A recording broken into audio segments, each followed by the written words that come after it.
السلام عليكم ورحمة الله تعالى وبركاته. متابعينا الكرام، تحية كبيرة لكم فيما كنتوا داخل وخارج أرض الوطن. نتمنى تكونوا بخير وعلى خير وفي أحسن الأحوال. إذا وفي تفاصيل هذه الحلقة واللي غادي نقسموها إلى عدة أقسام، والبداية بملف الأستاذ محمد الماديمي. وباش الخوت غادي نعطيكم واحد الخلاصة كاملة حول هذه القضية. وكيف ما كتعرفوا فإن الأستاذ محمد الماديمي فهو معتقل ظلما وعدوانا، كما أن جميع الشكايات اللي على هذا السيد فهما شكايات كيدية. والأكثر من ذلك فإن اعتقال الأستاذ محمد الماديمي فهو اعتقال احترازي، ولكن بمعنى أنه ماشي كيتوفرش على ضمانات الحضور، وإنما احترازي لهذوك المسؤولين الفاسدين واللي خافوا من هذا الشخص اللي يمشي يفتش ليهم في شي ملف خانز ديالهم. إذا فشنو هو المعمول؟ فاحنا غادي نجمعوا ليه كاع الشكايات واللي كانوا ضده، وفي ليلة وضحاها غادي نتفاعلوا، وكذلك غادي نتكلموا مع المسؤولين القضائيين واللي عندهم الحق في متابعة الأستاذ الماديمي في حالة اعتقال. وبالتالي فإن الأستاذ الماديمي كيخلص الضريبة الحقوقية ديالو واللي كيمارسها في المغرب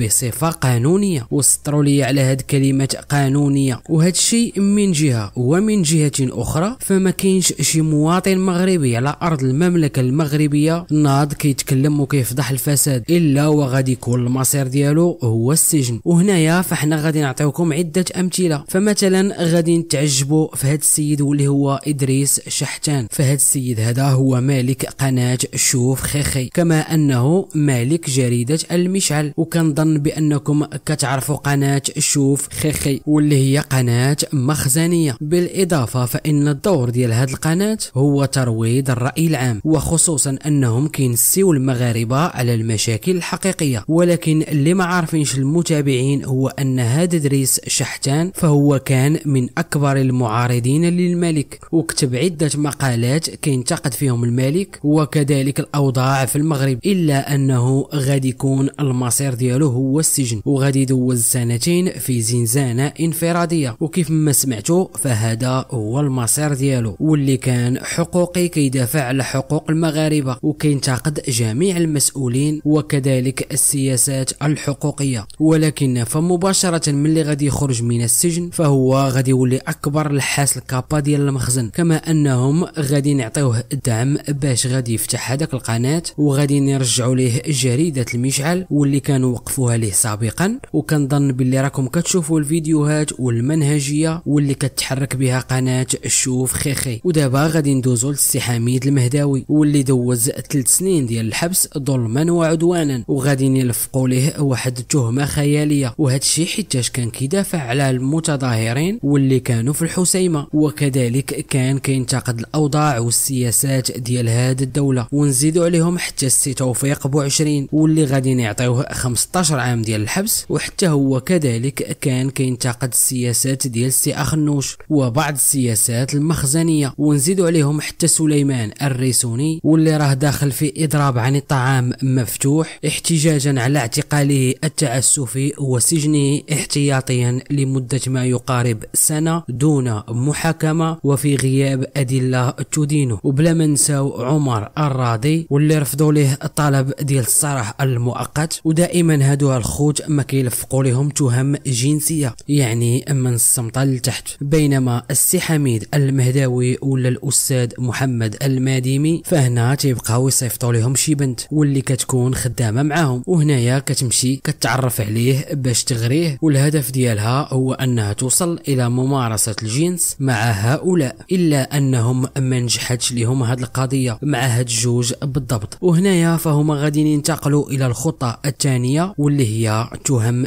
كيدية أخرى. فمثلا الأستاذ الماديمي كانوا كيصيفطوا ليه فتيات باش غادي يتصاحبوا معاه، وبالتالي غادي يمشيو ويخرجوا معاه، وفي الغد غادي تمشي ترفع عليه شكاية بتهمة الاغتصاب. إلا أن الأستاذ الماديمي كان حاضر راسو من هذه الناحية، كما أنكم شفتوا الصحفية هاجر الريسوني واللي غادي نلصقوا لها تهمة الإجهاض. ولكن لحسن الحظ تدخل الملك واللي غادي يقوم بالعفو عليها. وكذلك كاين الأستاذ القرطومي واللي بمجرد فضح بعض القضاة وكان كيتوفر على الأدلة الأدلة، فهما غادي ينزلوا عليه ب3 سنين ديال الحبس. إذا الخوت فالرسالة واضحة للجميع، وأي شخص غادي يتكلم على الفساد ولا غادي يفضح هذوك اللوبيات ديال الفساد فخاصو يكون على يقين أنه غادي يأدي واحد التيفيا كيف ما كيأدي التيفيا على الدواء وعلى الماكلة وعلى أي حاجة، إلا أن التيفيا ديال هادشي هو الحبس. وهادشي من جهة، ومن جهة أخرى فاحنا غادي نرجعوا للأستاذ محمد الماديمي. وكيف ما كنلاحظوا من خلال التطورات فإن الحكم أو العقوبة السجنية فهي مكتوبة سلفا، وحاليا هادشي اللي كتشوفوه فهو مجرد مسرحية، وباش غادي نبينوا للرأي العام بأن كل شي دايز بخير هو هداك. كما أننا غادي نعطيوكم حتى العقوبة السجنية اللي غادي ياخدها الماديمي، فصراحة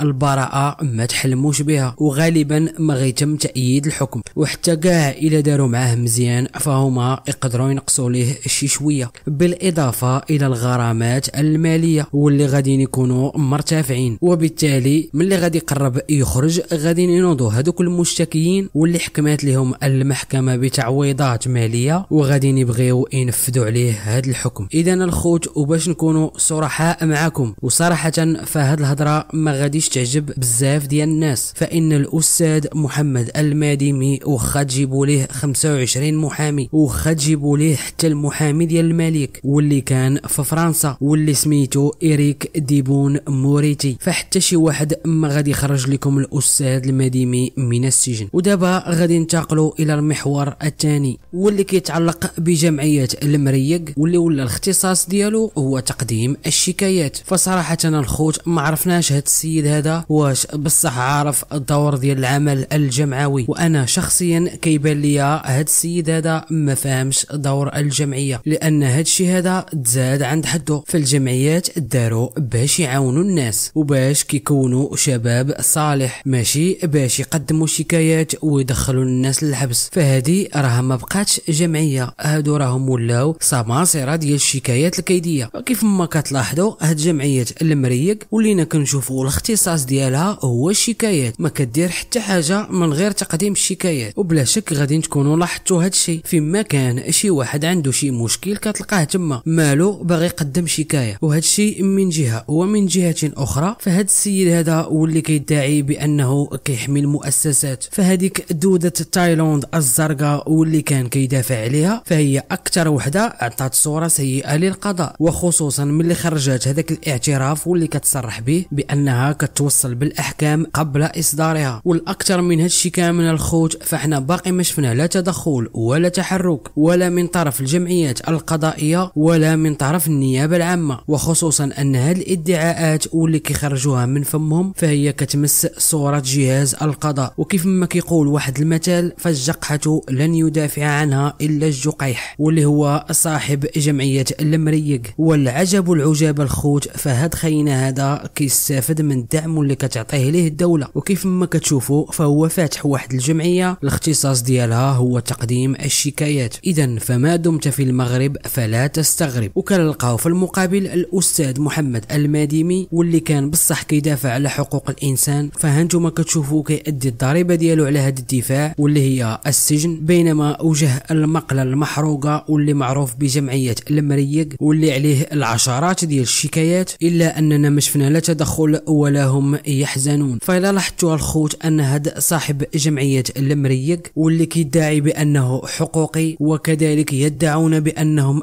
كيغيروا وكيموتوا على هذه البلاد، فانتم الخوت بلا شك شفتوا أشباه الكوميديين واللي كيقولوا عليهم جزائريين. فأنا صراحة ما كنعرفهمش، فقط عرفتهم من خلال الضجة والإهانة اللي كانوا داروها على الأطفال في مدينة مراكش، وكذلك أهانوا المرأة المغربية وتم وصفها بالعاهرة، وكذلك هذاك التنمر على الأطفال المغاربة بمدينة مراكش. ولكن ما شفناش هاد جمعية المريق واللي كتركب على الموجة والحقوقيون واللي كيدعيوا بأنهم كيدافعوا على حقوق الإنسان. وبالتالي فهاد المريق ما شفناهش ناض ودار شي بلاغ استنكاري على هاد الوليدات ديال مراكش، وما شفناش المزيت الضامن مع الأساتذة واللي جالسين كيتفرشخوا الليل والنهار. فاحنا صراحة الخوت كنشوفوه في ما تكون شي تسمسيرة راه كيكون داخل فيها. مع العلم هذيك السيدة واللي كانت جات معاه من فرنسا فصراحة ما بيننا وبينها والو، هي عندها مشكل مع الزروالي والقضاء بيناتهم، ولكن فاحنا كنتكلموا على هاد جمعية المريق واللي كيدعي بانه كيدافع على حقوق الانسان. اذا فينك انت يا وجه المقله المحروقه ويا صاحب جمعية المريق؟ ودابا الخوت فاحنا غادي نقول لكم السبب واللي كيخلي المزيت ما يقدمش الشكايه في الملف ديال اطفال مراكش، وكذلك ما يتكلمش على التفرشيخ ديال الاساتذه، وبلا ما نساو القضيه ديال امينه حيدر واللي كتهدد الوحده الترابيه للمغرب. وهنايا الخوت الجواب بكل بساطه، في هاد الملفات هادو ما فيهمش ميمي، بينما قضيه الاستاذ الماديمي وديال الزروالي فهو غادي ياخذ ميمي. اذا فهذه هي الوطنيه ديال صاحب جمعيه المريق للدفاع على دوده التايلاند الزرقاء. ودابا الخوت غادي ننتقلوا الى المحور الثالث واللي كيتعلق بواحد البلاغ واللي صدر عن وكيل الملك لدى المحكمه الابتدائيه بمدينه الحسيمه. وهنا الامر كيتعلق بفتح تحقيق بخصوص تداول تدوينه على مواقع التواصل الاجتماعي واللي كيرخص فيها صاحبها واللي هو رئيس جماعه اللوطه المسمى المكي الحنودي، واللي رخص للسكان ديال هذه الجماعه بالتجول بالمناطق التابعه للجماعه القرويه والتي يترأسها، وكذلك فهو سمح لهم باش يمشيوا المقاهي من الفطور الى الساعه 11 ليلا خلال شهر رمضان. وزد على ذلك فإن البلاغ واللي توفرنا على نسخة منه كأكد بأن هذه التدوينة جاءت بعد أن قررت السلطات المختصة حظر التنقل الليلي على الصعيد الوطني ابتداء من الساعة 8 ليلا إلى الساعة 6 صباحا، وهذا في إطار تدابير الاحترازية لتفادي انتشار وباء كوفيد 19 والتي تم اتخاذها بمناسبة شهر رمضان. وأضاف وكيل الملك بالنظر إلى كون الفعل المذكور يجرمه القانون ويتمثل في تحريض الغير على مخالفة قرارات السلطات العمومية والمتخذة في إطار حالة الطوارئ الصحية، فإن النيابة العامة بالحسيمة قررت فتح بحث في الموضوع بالمركز القضائي للدرك الملكي بالحسيمة. ودابا الخوت فبغض النظر هذا القرار اللي اتخذه هذا رئيس الجماعة واش قانوني ولا ماشي قانوني، فالمحكمة الإدارية بيناتهم كيف ما كيقول هو، ولكن صراحة أنا شخصيا كيبان لي هذا القرار شجاع واللي كيتماشى مع الفكرة ديال الجهوية الموسعة، وكل مسؤول كيشوف على حسب المنطقة ديالو. وصراحة الخوت فهذا القرار ديالو خاصو يكون معلل بوثائق علمية وبالوضع ديال الحالة الوبائية عنده، وهذا الشيء من جهة. ومن جهة أخرى فاحنا كمغاربة كنشوفوا بأن الحالة الوبائية عموما في المغرب قلالت وبدات كتحسن، والبارح كانوا غير 2 حالات ديال الوفيات، فهي قلالت مقارنة مع الأيام الأولى، ولكن الإجراءات ما تغيروش مدة هذه. وزد على ذلك فاحنا كنشوفوا الناس في الصباح كتحرك وكتسافر عادي. واش هذا الوباء ما كيكونش في الصباح وكيكون بالليل؟ فالمغاربة راه هذا الشيء اللي كيسولوا وهذا الشيء اللي كيبحثوا عليه، والناس باغيين يفهموا كيفاش اللوجيك ديال هاد القرارات وشنا هو المنطق اللي كتخاد به هاد القرارات، ويخرج شي واحد ويشرح لينا شنو كاين من غير هاد القرار ديال اللي راحنا غادي نحبسو. فببلاصه ما يخرج البلاغ بوحدو يخرج شي واحد ويشرح لينا شنو السبب. فالله يرحم لكم الوالدين لما شرحوا لينا شنو كاين. ورجوعا الى البلاغ واللي صدر من طرف الوكيل الملك لدى المحكمة الابتدائية بمدينة الحسيمة في حق هذا رئيس جماعة اللوطة، فعلى حسب المادة الثالثة واللي كتقول بأن ولاة الجهات وعمال العمالات والأقاليم هما اللي عندهم الصلاحيات المخولة لهم طبقا للنصوص التشريعية والتنظيمية باش ياخذوا التدابير التنفيذية في ظل حالة الطوارئ الصحية. وبالتالي فأنا أعتقد أنه